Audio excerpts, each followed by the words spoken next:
হচ্ছে মেন দুটো মেশিন হয়, একটা 7-in-1, একটা হচ্ছে 11-in-1।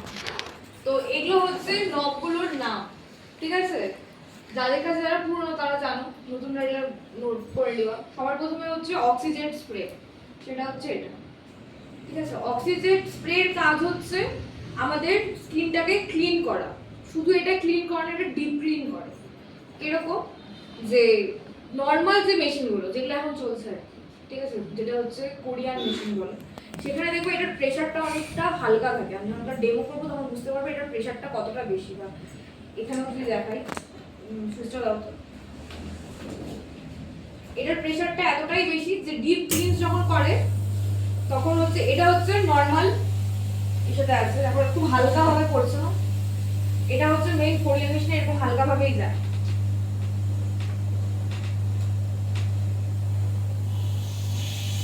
এই আমরা বাড়ালাম, এখানে দেখবা বোঝা যাচ্ছে স্কিনটা দেবে দেবে যাচ্ছে। এটা হচ্ছে এতটাই ফোর্সফুলি করে যে স্কিনের ডার্মিস থেকে পুরোটা ক্লিয়ার করে। নর্মালি কি হয়, হাইড্রা ফেশিয়াল মানে স্কিনটাকে হাইড্রেট করা, বা হাইড্রা ফেশিয়াল মানে কি জল দিয়ে ফেশিয়াল। হাইড্রা মানেই তো জল, H2O। তো এই জল দিয়ে তো আর ফেশিয়াল হবে না, বাট এরকম প্রোডাক্ট দিয়ে ফেশিয়াল হবে যেটাতে কি জলের মাত্রাটা বেশি থাকবে। তো সেই জন্য প্রথমে হচ্ছে আমরা ডিপ ক্লিনস করব অক্সিজেন স্প্রে দিয়ে। জল রয়েছে, ঠিক আছে, এখানে জলের জায়গায় NS ওয়াটারও আমরা মিক্স করতে পারি। তো হাইড্রা ফেশিয়ালে কিন্তু এরকম না যে আমরা লোটাসের কোনো কিট নিয়ে নিলাম বা ধরো রাগার কোনো কিট নিয়ে নিলাম, বা নর্মাল যে ফেশিয়ালগুলো আমাদের চলছে সেরকম ফেশিয়ালের কোনো কিট নিয়ে নিলাম আর ওটা দিয়েই এই মেশিনের সাহায্যে করে যাচ্ছি, কোনো রেজাল্ট আসবে না। হাইড্রা ফেশিয়ালে মেইন হচ্ছে ডার্মিসে গিয়ে কাজ করে, মানে স্কিনের কোন লেয়ার? ডার্মিস, তোমরা বলো। স্কিনের একদম সেকেন্ড লেয়ার থেকে হচ্ছে পুরো স্কিনটাকে কিওর করে। যত নোংরা ময়লা যাই থাকুক না কেন, আমাদের অ্যাকনের প্রবলেম হোক, আমাদের মেলাসমা প্রবলেম হোক, যে কোনো প্রবলেম হোক, সবটা কিন্তু সেকেন্ড লেয়ারেই থাকে, মানে ডার্মিসে থাকে।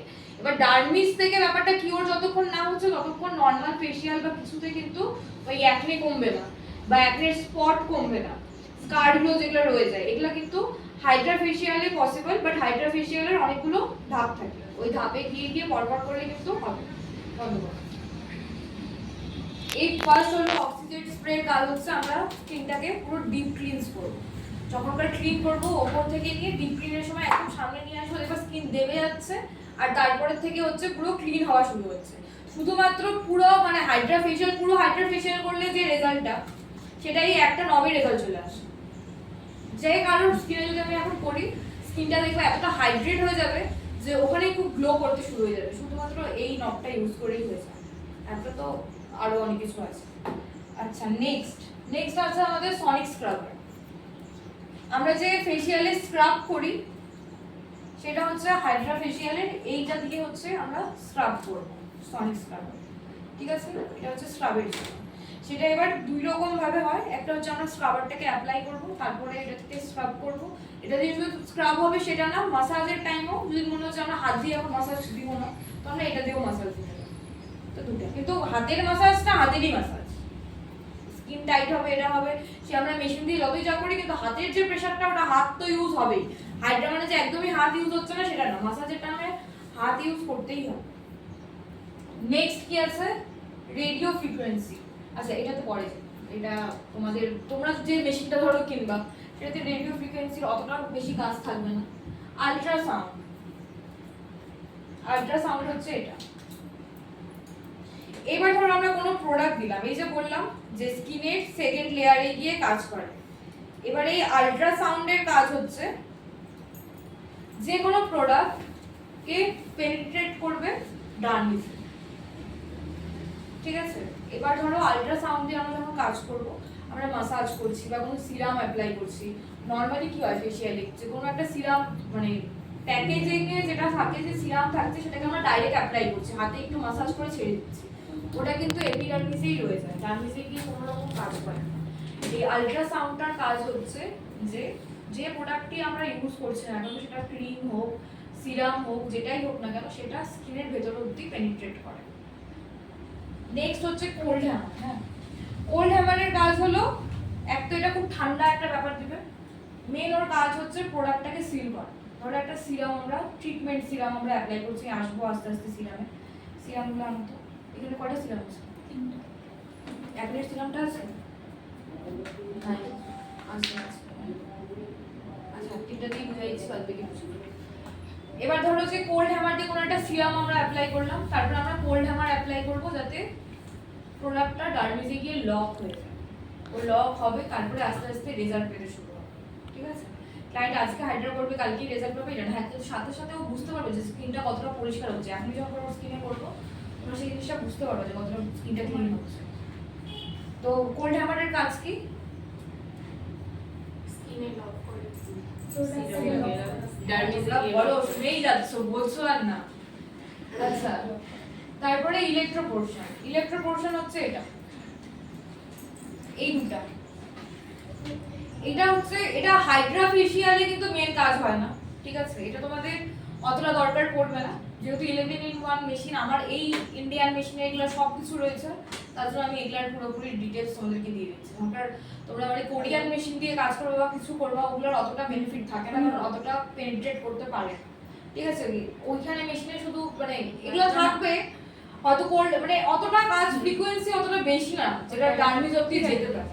কিন্তু এই মেশিনের এই একটাই খাসিয়াত যে ও ডার্মিস অবধি গিয়ে মানে পুরো ট্রিটমেন্টটাকে কিওর করবে। একটা ট্রিটমেন্ট নিয়ে যদি কোনো ক্লায়েন্ট কোনো প্রবলেম নিয়ে আসছে যে আমার এটা প্রবলেম, ওই জিনিসটাকে পুরোটাকে কিওর করে দেবে।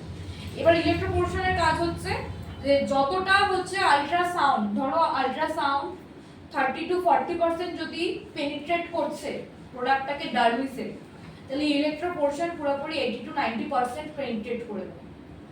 তার জন্য ইলেকট্রো পোরশনটা দরকার। ধরো কোনো ক্লায়েন্ট ট্রিটমেন্ট করতে আসলো, স্কারের ট্রিটমেন্ট, মানে অ্যাকনের স্পট হয়ে গেছে, সেখানে তো আমরা প্রোডাক্ট দিয়ে ট্রিটমেন্টটা করবো। যে অ্যাকনের স্পটের জন্য কোন প্রোডাক্ট ইউজ করবো দেখানো আছে এখানে, শুধু ও হয়তো জানে না। হ্যাঁ, কোন সিরাম ইউজ করা হবে?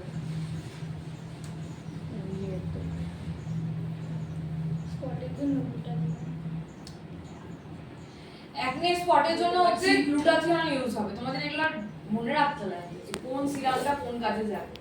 তো ধরো কেউ ট্রিটমেন্ট করতে আসছে যে ওর ফেসে যে স্পট গুলো রয়েছে, স্কার গুলো আছে, সেগুলোকে ও লাইট করতে চায়, সেই ক্ষেত্রে দরকার আমাদের পরপর তো ধাপে ধাপে আসবেই, কিন্তু তারপরে একটা পোরশন আসবে যে আমাদেরকে সিরামটাকে পেনিট্রেট করতে হবে। কারণ ক্লায়েন্ট সেম প্রোডাক্ট দিয়ে আমরা ট্রিটমেন্টও করি, সেম প্রোডাক্ট হোম কেয়ারেও, ঠিক আছে?